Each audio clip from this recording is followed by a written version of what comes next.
Good. All right, are we good to go? I don't even know what time it is. It's time to go is what it is. Good afternoon, everybody. Let me put my glasses on so I can see you all. Thank you for being here. I should say at the outset, not just for those of you who know me, but also for our video audience, that I am a foreign policy expert. But as a foreign policy expert, I do a hell of a lot of traveling. And I have made aviation and commercial aviation one of my pet areas of interest. And so I'm just delighted that the two of you are willing to be here. I'm Danielle Pletka. I'm a senior fellow here at AEI. I have Brian Walsh, who is a spokesman for the Capital Access Alliance. That's a coalition of transportation and business leaders that are looking to make transportation to and from DC more affordable and more accessible. Who doesn't want affordable and accessible? Let's talk about that. And next to me is Geoff Freeman. He's the CEO of the U.S. Travel Association. They're a huge advocate for travel in the hospitality industry. And you are the U.S. Travel Association. You are the guy I have to ask the $64,000 question. I need to stop using that expression. More than $64,000. The American public seems almost fed up with commercial aviation. And it's not just jokes about Spirit Airlines, it's cancellations, it's prices, it's changes, it's what they perceive to be, in one article I read, an experience like going to the DMV. Maybe some people enjoy that. Tell me, why? So I think that was our research that pointed out the DMV connection. Was it? I'm glad I quoted you. Let me take a step back. So the U.S. Travel Association represents the totality of the travel industry: theme parks, cruise lines, rental cars, airlines, airports, destinations, Orlando, Las Vegas, everybody in between. And you can imagine with a membership that diverse, there's not a whole lot that they all agree on. But the one thing they all agree on is that we want more people to travel. Right? The bigger the travel industry, the stronger we are. Each destination, each individual attraction can go after the customer they want. The challenge we face today is that we're losing travelers because of the hassle factor.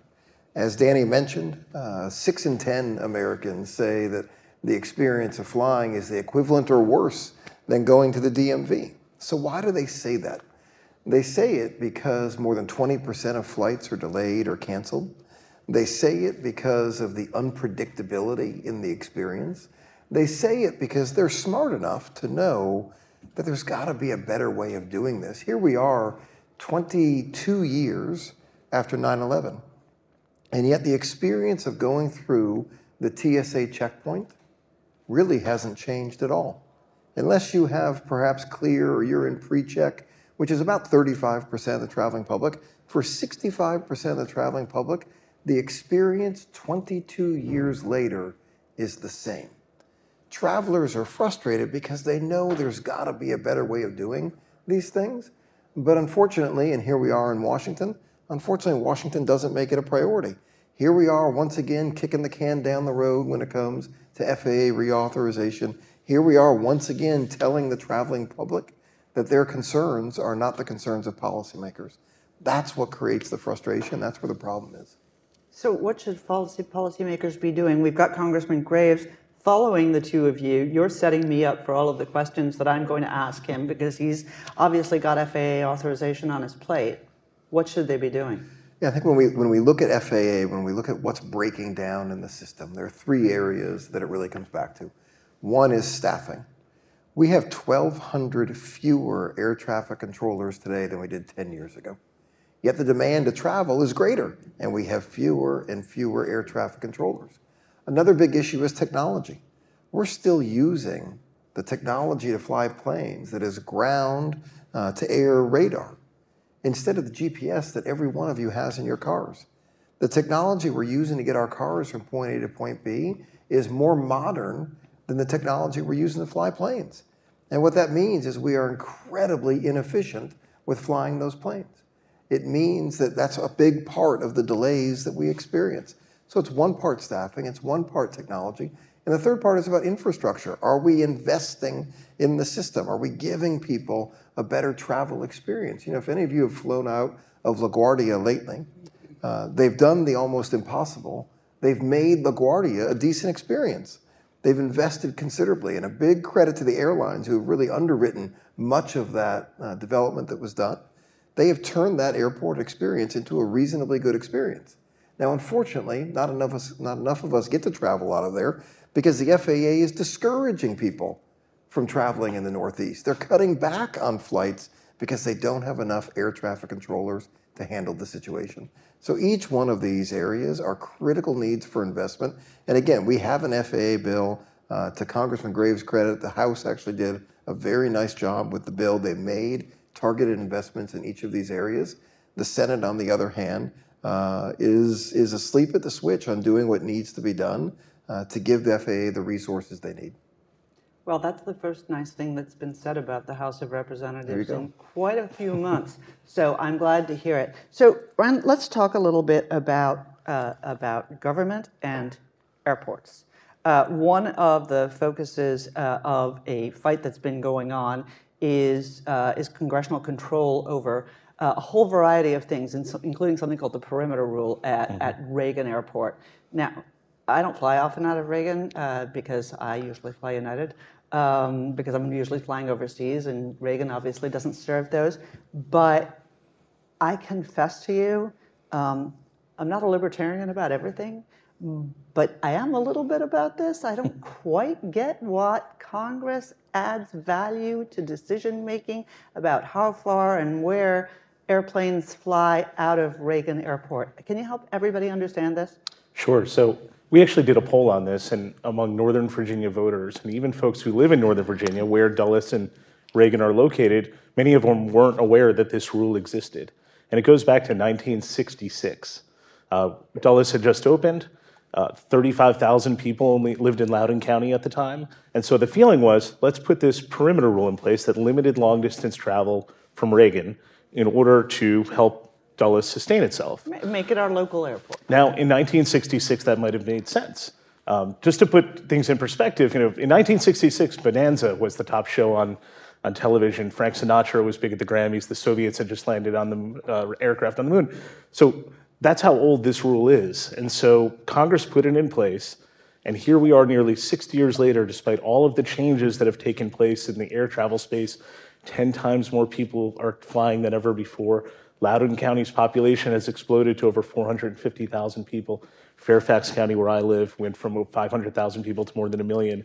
We still have this artificial rule in place, and what it does is only 20 round-trip flights a day are allowed out of DCA beyond 1,250 miles across 7 airlines and 10 markets. So think, for example, San Antonio or San Diego. They're the 7th and 8th largest cities in the country. You cannot get a direct flight from Reagan to those cities.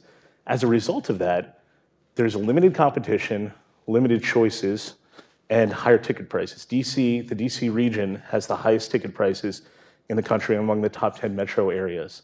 And so there's a bipartisan effort in Congress right now to modernize this rule, to add more flights to and from Reagan, and in doing so, ultimately give consumers, air travelers, a better experience, more choices, and ultimately, hopefully, lower ticket prices. Okay, so the other side of this argument is that as a result, there are going to be small destinations that Reagan will no longer serve because it won't be economically viable. These are the counter arguments, and members of Congress like their parts of the country to be served, and as we've seen, they have actually legislated requirements to serve particular markets, even when airlines have tried to move away from them. So, why?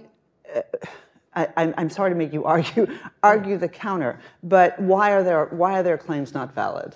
Sure. Well, it wouldn't surprise anyone that anytime the federal government gets involved in the free market, there are winners and losers when the government is putting its thumb down on the marketplace. And in this case, the winners have been United Airlines, which controls 70% of the gates at Dulles, and they don't want more competition at Reagan. The losers are consumers who are faced with high ticket prices and fewer choices. And so, I worked in politics for 25 years. The the idea that you don't want more competition is not a winning political argument. So they have, kind of put forward this false narrative that, that adding more flights will somehow eliminate current flights. And they've gone to members of Congress and basically said, oh, that's a nice flight to Jackson, Mississippi you have there. It'd be a shame if something happened to it. And the reality is, what they don't tell you is the only way that flight goes away is if they themselves take it away. And the flights should stand on their own. I mean, the bill itself is purely additive. So if that flight to Jackson is profitable right now, which it is, presumably because they wouldn't be doing flights where they're losing money on, that flight's not going to go anywhere. And so what all the bill does is add more flights. And so it gives the ability to have more competition in certain markets, or in the case of San Antonio or San Diego, give people direct access. I have 2 young children. I'm like a lot of parents, and I just want to go as quickly as I can to whatever destination. It was funny. We went to vacation to San Diego 2 summers ago, and the only option I had was a direct flight out of Dulles on United. And as a consumer, it would be nice if you had a few more options to just compare prices, force airlines to compete against each other, and ultimately give consumers choices. Okay, last question for you, because then I want to get back to all of the complaining consumers out there and ask you a couple of questions. This is really just an event for me, just so you all understand that. One of the things that people worry about with Reagan is capacity. Now, I will say this. I've flown a bunch out of Newark lately, and I don't know whether Newark has problems with capacity or with wind or with just being so close to New York, but they don't have enough gate agents. They cancel flights because they don't have staff. No one wants that for Reagan. Does Reagan have the capacity to expand, or would they need to invest more and put the security thing even more further away from the entrance than they already have now with the recent renovation? No, it's a good question. We talked about LaGuardia. I don't know if folks have been to DCA lately. It's a really nice experience in parts of the airport. They just added a $1 billion expansion they called Project Journey. It added 50,000 square feet of new security space. They have this big new area. I don't know if anyone flew the dreaded, it was called Gate 35X, that you had to take shuttle buses out to. They got rid of that. And what was interesting was we pulled all these quotes from 2 years ago when they opened up this new terminal, the MWA, Metropolitan Washington Airports Authority. And at the time they were bragging about all the capacity that Reagan had. And suddenly this issue came up and they didn't want to anger United, and they suddenly said Reagan's bursting at the seams. So that's one area. The second area is that we've identified, according to the FAA's own data, there are 3 time periods per day where Reagan is underutilized. And for anyone who, not to bring up my kids again, but there's Gravelly Point, which is a park right by DCA. And I kind of use also there's the FAA data, but I sometimes, you bring your kids down there, you can see the planes fly right overhead. And for anyone who's done that, there are some times in the day that Reagan is every minute. It's very busy, like a lot of airports. But there are periods where there are kind of valleys where you can add more flights. And so the data we've seen shows that Reagan could actually add up to 30 or more flights. What the bill in Congress proposing is much smaller than that. So they do have the ability to add more flights. What they don't have is the political will to do it because, they really... Because we live in Washington, where political will is our currency, and we just don't have enough of it. And that's always, and that's not an aviation comment. That's just a general comment. So let's come back to this. Consumers are unhappy. We're talking about competition. When I think about air travel in Europe, there are a lot of options. Am I just thinking, and there are a lot of cheap options, am I thinking about this the wrong way in the United States? Is there enough competition? Are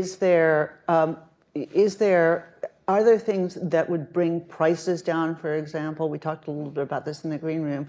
What are the things that consumers should be hoping for?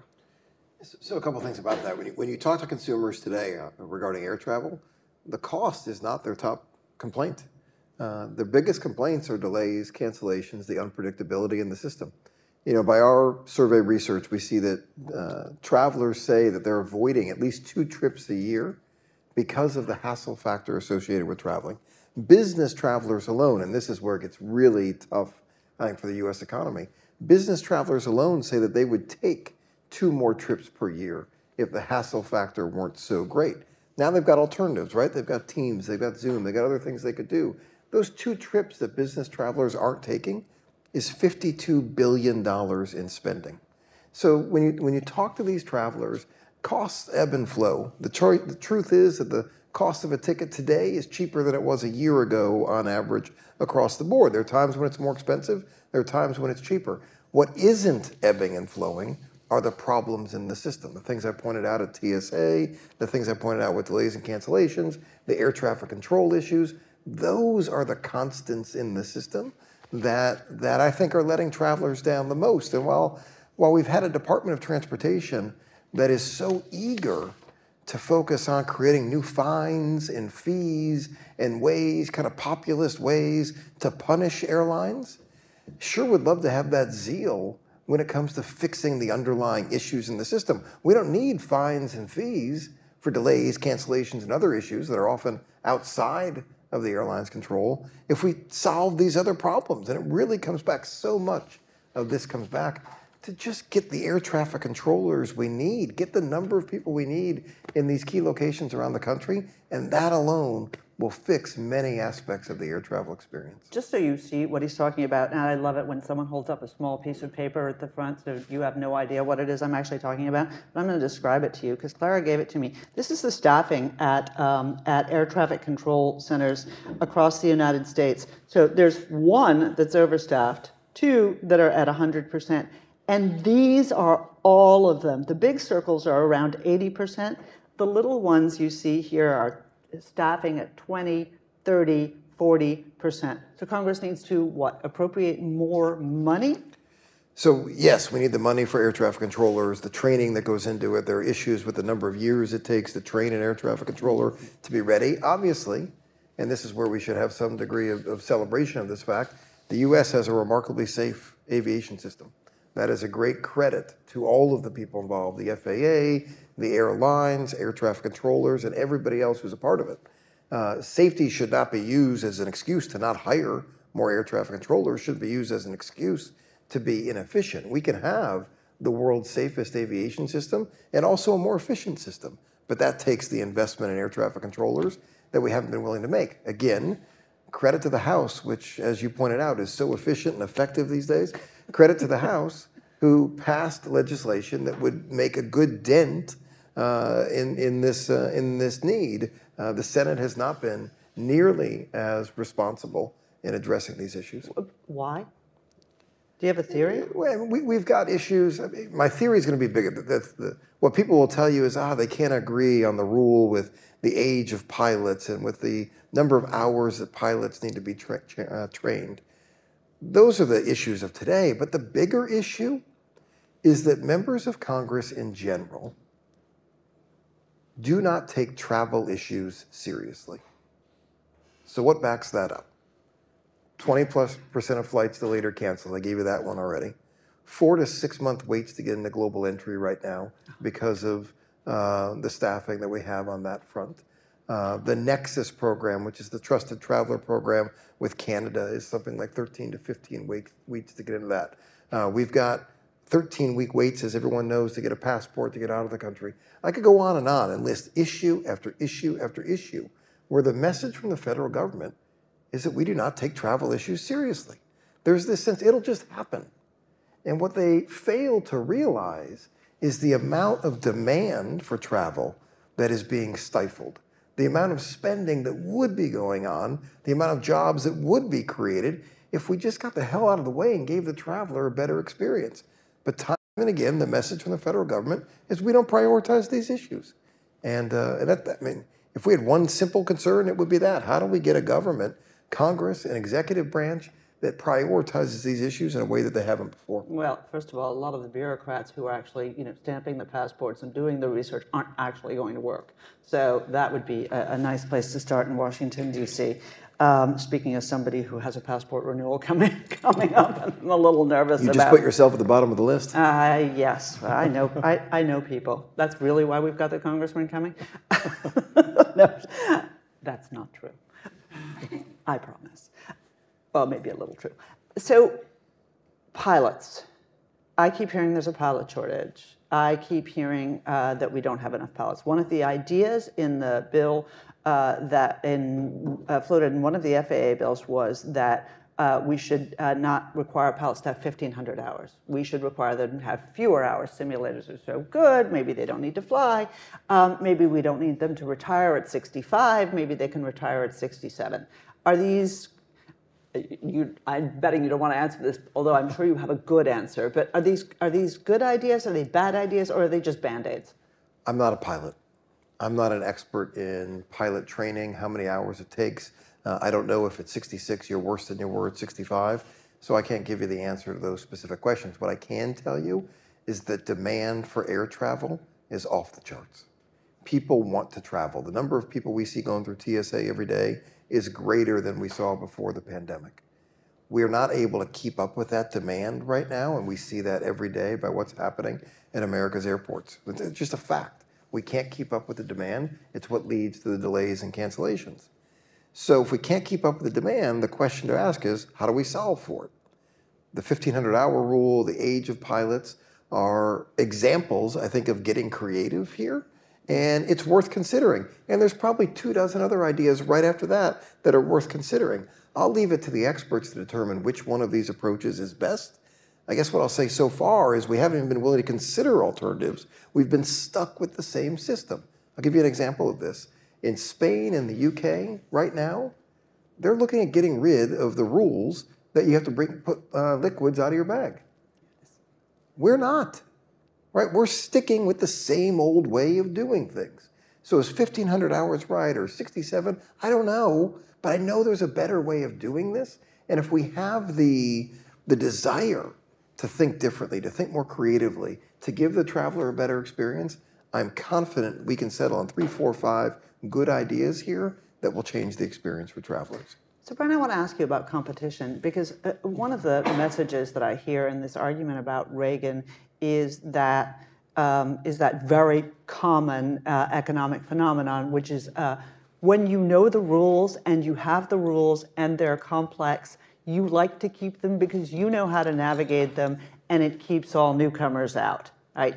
It sounds to me exactly like this, but from a consumer perspective, are airlines about maximizing travel and thereby, giving more consumers the opportunity, or are they also about, are a lot of them about gaming the system? It's a hard thing, but this is the conversation that I hear about Reagan.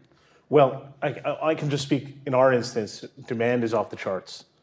In cities like Salt Lake City, Utah, Austin, Texas has seen tremendous growth in the last few years. There is a tremendous demand for air travel. The problem is the system right now, as it relates to Washington, D.C., there's not enough supply. And so the goal here is to just have more supply that meets demand. But some airlines want to keep it that way.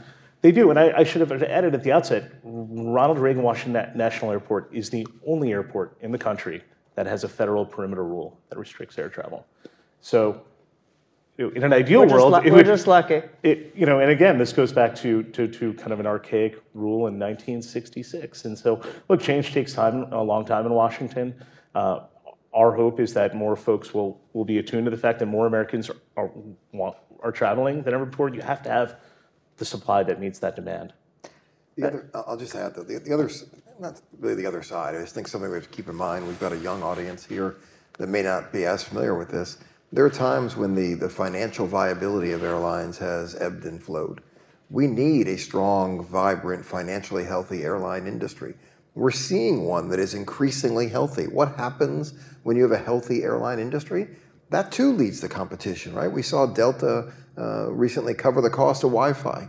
We see United adding TVs in every seat that's there, right? We're seeing innovation.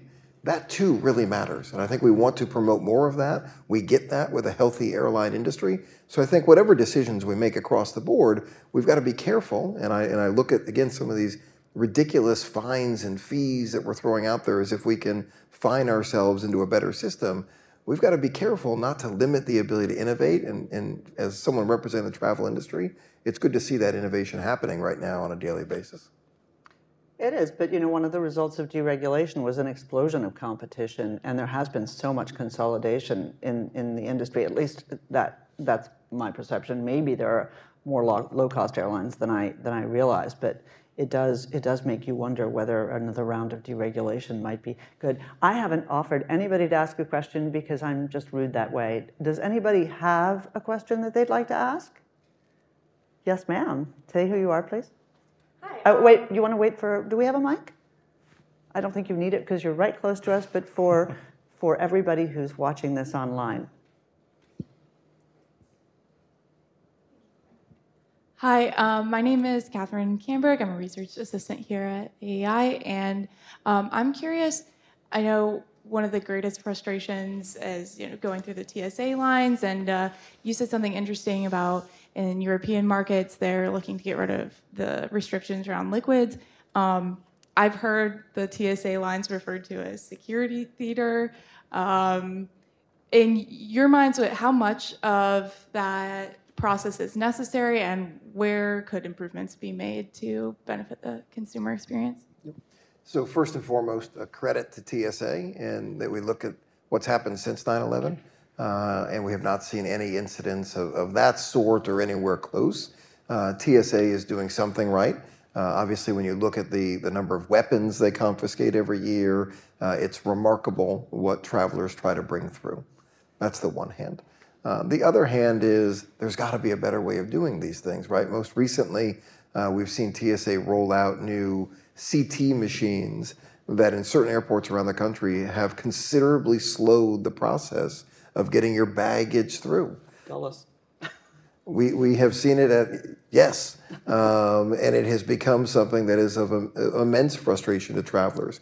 We see an inconsistency in how rules are applied. Take your jacket off, don't take your jacket off, your vest can go, your vest can't go. I see a lot of heads nodding in the room. We've all experienced this inconsistency, and it drives you crazy, right? You've heard what the rules are in one place, and then they seem to be different somewhere else. Travelers would expect some degree of predictability here. We think PreCheck has been a fantastic success. Here are travelers that have given more information about themselves in exchange for a better security experience. Now, only 35% of travelers are in PreCheck. How do we grow that number? How do we get that number to 50%? How do we get that number to 70%? It's something that TSA aspires for, but it's not happening quickly enough. I think more systems like that really give you the ability to have a better, more streamlined experience are helpful. And then when it comes to some of these other technologies, like you mentioned with the liquid bands and other things, we've got to get creative. We've got to learn from counterparts around the world. What I hear from some of those counterparts around the world is that some of the things that we're doing are unnecessary, and it takes some of the political courage to make a tough decision here. I do think Secretary Mayorkas has demonstrated that courage in many instances. Administrator Pekoski at TSA has demonstrated that courage. We need more of it. And with that, let me thank both of you. First of all, it's been an education. It really is an issue that we need to talk a lot more about, and I'm beyond grateful to the two of you. I'm also beyond grateful that you prepped me for our conversation with Congressman Graves. He is the chairman of the Subcommittee on Aviation, and he is standing out there, so I'm going to say thank you very much. Won't everybody thank our two guests? I hope you'll both come back. Thank you.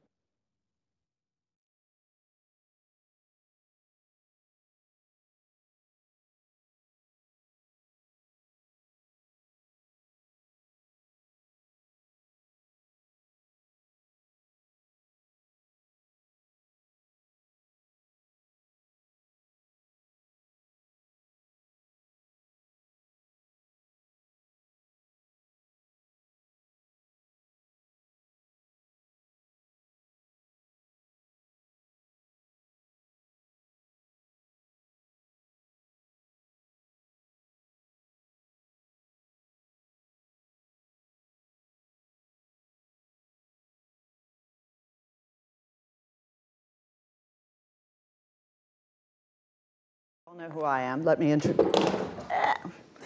One moment. It's not easy here. Thank you for being here. I was a little worried you weren't going to be able to make it. I I had a choice to be at one of two places, and this one was so much more attractive. Thank you for that. I wish I could take that as the compliment that I know you intend, but of course the other place is the House of Representatives. We have had some choice words, although there's been some compliments in there for you. For those of you who don't know, Representative Garret Graves from Louisiana, you chair the Aviation Subcommittee on Transportation. You have been the object of large amounts of praise in the last half an hour for shepherding through an FAA reauthorization bill that people seem to like. The Senate has come in for some criticism, however. So just so you know, and I was able to summarize. First of all, let's just start. Tell me what you're doing, not in general, but with the FAA authorization. How is it making life better? How is it changing things? How is it improving competition? How is it making consumer experiences better? And how is it fixing everything that it needs to fix? Yeah. Well, hey, first, thanks. I really appreciate the opportunity to join you, and I appreciate you all being here. So number one, you said I'm getting compliments, and I just want to be very clear. While there are a lot of things that are include a lot of blood, sweat, and tears, a lot of battles, a lot of fights. This one is not one of those. This is one that with a few exceptions, has been the way that I think the founders intended. The House is working together and parties working together. This bill had 351 yes votes. It passed out of committee unanimously. On the floor, it only had 69 no votes. Otherwise, maybe you should be the speaker. Otherwise, no, I'm not that dumb.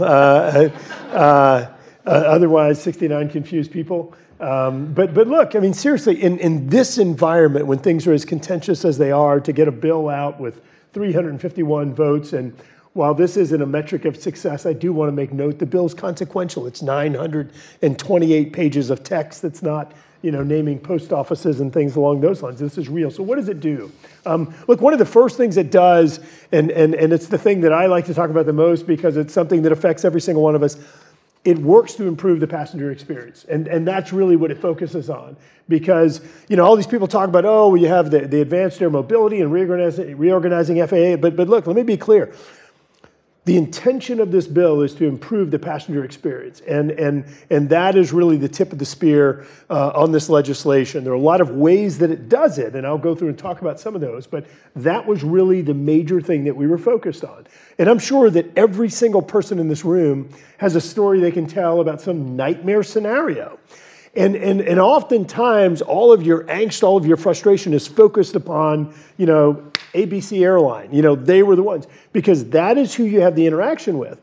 But what we found as we've dug into this a bit more, you pull the veil back and you realize, oh, wow, actually what really started all this is there was a problem with parking at the airport, or there was a wreck on the interstate, or there was a problem with not enough people at TSA, or more likely what we found over and over again, air traffic control at the FAA. And just to give you an example, they have actually had to cut back the number of flights in the Northeast Corridor because they do not have sufficient staffing at air traffic control. Air traffic control has had insufficient staffing for approximately 10 years now.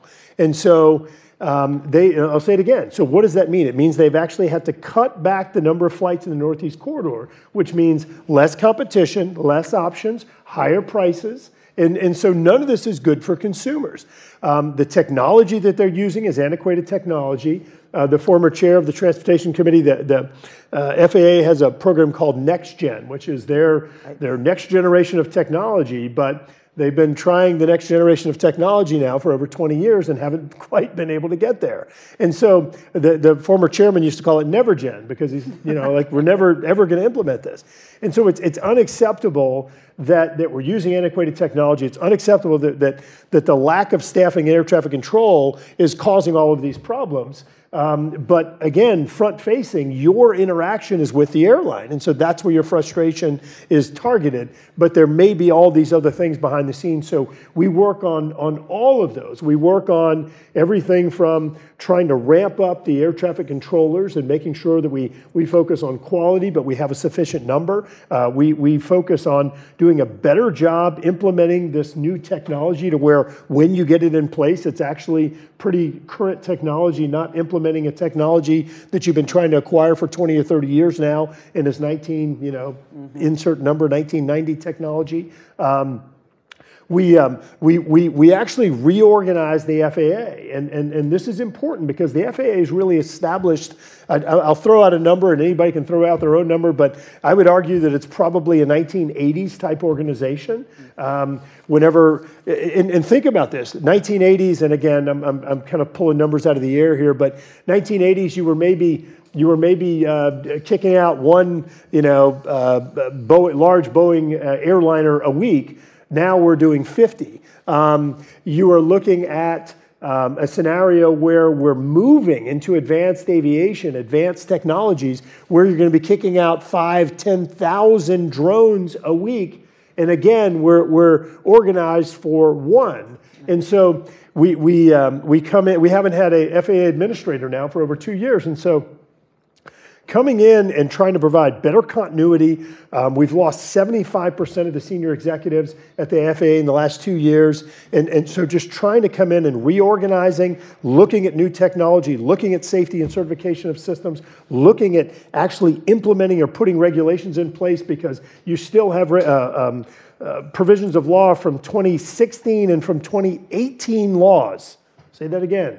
2016 and 2018 laws that the FAA has not promulgated yet. And so we put someone in charge of that. We put an ombudsman in place to give industry a liaison. So a lot of organizational changes, a lot of staffing changes, improving continuity, but bottom line is trying to take the FAA and moving them to the next generation of structure, organizational structure based on what we see on the horizon. And look, a whole bunch of other things, but let me just run through a few other cats and dogs. I mentioned advanced aviation, whether you're looking at drones, you're looking at urban air mobility, all of these really impressive new technologies. The fact that I can, right now, I think it's 36 Walmarts, I can pull out my phone and I can go on Walmart.com and I can say, all right, I'm going to pick up in the store tomorrow. I want it to deliver to my house in 3 days, or I want a drone delivered in 30 minutes. Like, pretty cool. 36 Walmarts today in 6 states doing that. But there are limitations on that because of beyond visual line of sight and other limitations on why it can't be expanded more. So we actually step into the advanced aviation space, and I will tell you, I think that the bill effectively acts as the administrator, because we've had this risk-averse FAA since the 737 MAX, and they haven't made decisions. So we effectively step in and make decisions in this legislation to move things forward. So look, I'll just stop there and say that a whole bunch of really good decisions, but at the end of the day, focused on passenger experience. Okay, so why do you need to fix all of this? That's not a slam on Congress, although that's coming later. Is it that the FAA is antiquated, risk-averse, understaffed, badly run, Secretary of Transportation isn't paying close attention, isn't fixing it, and this is not, by the way, even a Pete Buttigieg thing, it's him and his predecessors, right? So is that it, or is it about money, or is it about people not being willing to work? So I think a few things. Look, there's no question, I'll start with your last one, there's no question that COVID did cause a setback. Not requiring folks to come into work, I think a lack of productivity, but I want to say that I believe that the biggest problem, or the two biggest problems within the FAA, number one is the fact that that you have a risk-averse FAA. Folks have said, oh, we can walk and chew gum. We can deal with this, the MAX accident issues and certification, and we can continue doing our other responsibilities. And the fact is, in my opinion, they can't. They haven't, and they've done a poor job. Number two is the lack of administrator, the lack of a permanent administrator in place who's willing to be courageous, make the decisions, and have the respect of the rank. Is that a nomination problem? Have they nominated someone who hasn't been put in, or are they just not nominating anybody? So the White House did nominate someone for FAA administrator, and the person would have been probably a really good nominee for the Federal Transit Administration, but this nominee did not have anything close to the expertise that was needed in aviation. Ran Denver Airport for a little while, but that's it. Was a transit administrator in LA prior. And so this nominee did not get a very good review from the Senate. And shocking to me, I would have bet my life savings that there wasn't a chance that they were going to re-up the nomination because the Senate didn't take it up. Yet, in January of this year, the White House re-upped the nomination of the same person that just got an awful review from the Senate from both Republicans and Democrats. And so it ended up just drawing this out even longer. The interim administrator finally said, look, I'm tapping out. I'm leaving. Nice guy, but so he ended up leaving. So it was a total mess. Finally, the nominee at the White House re-upped when they shouldn't. He finally went down in flames and withdrew. They put up another nominee, yes. And the good news is that I think that Whitaker is likely going to get thumbs up by this afternoon. By this afternoon, by early evening, I guess. I think they said around 5 p.m. So they should have an actual FAA administrator in place, an approved or consented one in place. So you say that the FAA has been risk averse, and obviously the 737 MAX was a monster debacle. A lot of people died. It was a serious problem. It cast doubt on their certification process. It cast doubt on Boeing. It was a nightmare, and I understand that, and that would make me afraid too. But the other thing that would make me afraid is the number of near misses, the number of runway incursions, the number of the number of ATC problems that we've seen, which have exploded in the last few years. And if you look at 10 years ago and now, it is not to be cliched, but it is an accident waiting to happen. Yeah. I'm sorry, if you're risk averse, don't you want to deal with that? Why has this not been a priority? So why are these things happening? And I think part of it goes back to not having the quality of air traffic controllers in the towers and not having the quantity of air traffic controllers that are in the towers. And so these were all human errors. These were all avoidable. And look, thankfully, in virtually all cases, it's the pilots that prevented these calls from becoming a true accident or a true, disaster. But I think it really goes back to the quality of the controllers and also the controllers in many cases being overtaxed or not having sufficient coverage in the tower. So in the bill, there's more money to hire more air traffic controllers, to train them better, to get them up to date. There is, yes. Yeah. Good. And that's a strong objective, is focusing upon the quality of the controllers and ensuring that we, because keep in mind during COVID, they weren't doing the training at the same levels. And so trying to catch up for that as well. And of course, does the same thing on the pilot side. As you know, pilot shortage today projected to get worse in the future. Right. And so pilot shortage, one of the things that I heard mooted, and I gather is not in your bill, you keep things steady, is reducing pilot hours, training hours from 1,500, raising the retirement age. Were those bad ideas, or would they not have solved the problem? Tell me what the deal is. Yeah, so a few things. Let me clarify there. So we actually did raise the pilot retirement age in the House bill. To 67? So we did, yeah. So that's in the House bill right now. And also just to clarify, the 1,500 hours, we never contemplated reducing the 1,500 hours. What we did in the House bill that passed out of committee unanimously was that we changed the way that you can get there. So current law says you can have 100 hours of simulator time towards your 1,500 hours of flight hours.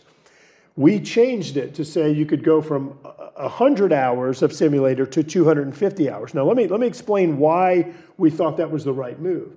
Advanced simulators have gotten so good that you can actually replicate things that you probably wouldn't want to do in a cockpit. And I'll make up a very simple example. Do you really want to be in a cockpit, up at 20,000 feet or whatever and say, all right, we're going to nosedive and turn the engines off? Like, do you really want to do that? Or is it probably better to simulate it? Only if you work at Alaska Airlines. Yeah.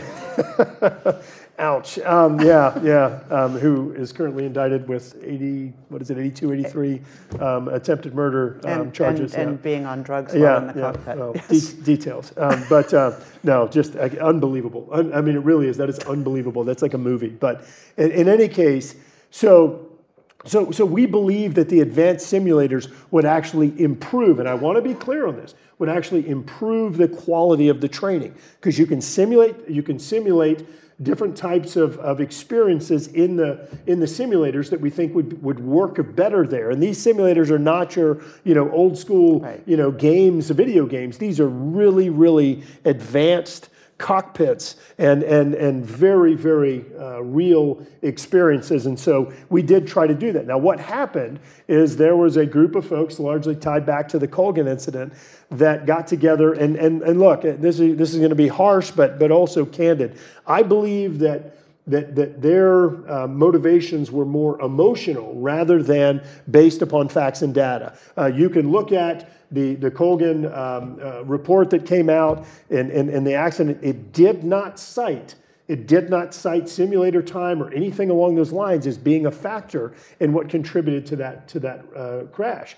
And so we don't believe that was a recommendation of the NTSB, of the National Transportation Safety Board. Some folks have tried to inject or interpret it, but it's not the case. When you read the report, it is not the case. So I think that what it would have improved pilot quality. I think it would have helped to improve access to getting your 1,500 hours because it is less expensive and easier. You can do a simulator anytime. Again, it's less expensive to do that as compared to actually being in a cockpit in a real plane. So.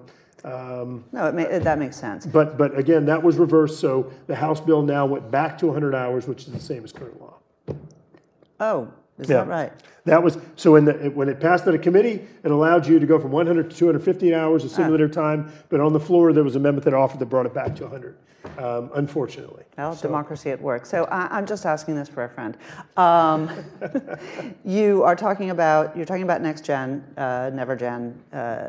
We are operating on basically systems that were innovated during World War II, right? Ground radar, that sort of thing, point to point. Anytime you travel, if you're looking, you see the 3 letters that they lay out. Those are the beacons that they're using. You would be able to get places faster if you were able to use the next gen. Other countries, even countries, like Italy that can't do anything, do these things, right? When can we expect that this not 1990s technology, when they first thought it up, is actually going to be in place so that the experience for flyers is actually better? Because of all people, Newt Gingrich once said this to me, and I think he was absolutely right. He said, you look at innovation, computers, whatever it is in any sector, there's been transformation of the world. Yeah. In aviation, we're basically still climbing into a tube and going, point to point. It's not faster, it's not more efficient, it's not a better consumer experience except for the really great TVs on the back of the chair. So when is this going to change? So look, there are a lot of components to that, and I do want to give credit. I do think that that some of the innovators have done a good job with the overall design of aircraft, trying to improve everything from seat comfort to baggage sizes and the overall experience. Of course, the Wi-Fi and other technology like the screens. Works. But I think all that is improving. But look, you're exactly right. That the way that traffic is actually managed, and I'm not sure if y'all have ever been in the tower, but I'm not kidding. Like, this is what happens, all right? So there's a slip of paper that's somewhere around this size, and it'll say like AA, 1412, and that means American Airlines Flight 1412. And so, and I'm really going to dumb this down, but maybe there's a person who's managing traffic a radius of 100 to 50 miles from the tower, and so I'm managing that 100 to 50, and then she's managing from 50 to 25 or whatever. So when I'm done, I take this piece of paper and I hand it to her, and I'm not kidding. So what I always get worried about is what happens if. Well, what happened to 1412? Well, I'm not kidding. Like, that's how they manage this stuff, and so. So the ability to improve the efficiency of the routes, to improve the efficiency of the landing and takeoffs, it is extraordinary. So when? Gosh, how about if I do this? This is an awesome job for me to totally deflect here. It depends on when the Senate actually decides to act, because the House has passed a bill out and the Senate hadn't done a damn thing. So it really depends on when the Senate. Okay. Yeah, Next- that was next that was event pretty is good, gonna be wasn't with it? the Senate That was the best Subcommittee chair. non-answer ever. Yeah. So I'm now no longer sanguine about that. We talked a little bit about, because all politics is local, we talked a little bit about the perimeter rule when I sat down with our two experts before. And I realize I'm not going to get my upgrade on my next United flight because of this. But help me understand how we got to this place and what the argument is on Capitol Hill. Do we need a congressionally regulated airport? Because Congress does such a great job regulating itself. Sorry. No. Gratuitous it's slam, fair. but it just felt right. Yep. Do we need a congressionally regulated airport, or should this just be a thing of the past? I get that there are arguments on both sides. All right, so let me first just kind of explain both sides, and then I'll give you my 2 cents. So explaining each side. So it used to be that the perimeter was 900 miles, and they expanded it to 1,250 miles, and they limit the number of flights that can go outside of the perimeter. And the idea was, the justification for this is that we're building this huge new airport called Dulles that is approximately inconvenient, and we need to do something to help out with the certainty of that airport. Okay, so that's the idea. If you totally take all the constraints off of National Airport, Ronald Reagan National Airport, then you are not going to create a stable economic climate for Dulles, and the demand won't be there. Okay, so that was the understanding, and keep in mind you have the same airport authority that manages both airports. So that was kind of the justification. But let's go back to, I think, what you're concerned about, I'm concerned about, which is the passenger experience. Look, the reality is it is more convenient for a more densely populated area to go to National Airport. The problem is that you have one major runway at the airport, so there is limited capacity. But then there are 3 times during the day, because you can look at this very clearly, there are 3 times during the day where there are lulls or drops, or said another way, you could fit more flights in. So why don't we try to add additional slots outside the 1,250-mile perimeter, but require that they go during those lull periods, right? It seems like that would be a good solution. I believe that is pro-consumer. I believe that with the increase in air travel, you are not giving a gut punch to this whole concept of not, because I do think it's fair to tell the folks who invested at Dulles, look, you invested because you believed that there was going to be some permanency to this perimeter rule in the number of slots. So look, I get it. I get their argument. They said, look, we invested all this money in Dulles, in our airline, out at Dulles because we believed that this was going to be a permanent situation. Now you're moving the goal. I get that. But then I would argue back that, look, there's been an explosion in air travel. And so you are still going to have ample service or ample demand for you at Dulles Airport, but we also were going to be taking advantage of the convenience of National. So I think that there is a balance that could be struck there. There was an attempt, again, democracy at work, in the House to do an amendment that would have expanded the slots. I think it was actually a pretty good, not perfect, but a pretty good solution, about a 90% solution. Unfortunately, that amendment failed. Now, I voted for it. I support the expansion under the right conditions. Again, putting them during those lull periods, because there are other times where National Airport cannot take additional flights. The runways are already taxed. And so I would personally like to revisit that, to talk to the folks who voted against it, to better understand concerns. I think there was a lot of misinformation. Yeah, I knew that was happening. So Tom Emmer just withdrew from Speaker's race. Of course he did, because it's an hour later. Well, yes. I mean, I think y'all saw that, or you may have seen that Trump came out against him, and I think that just locked He did that from jail? From court?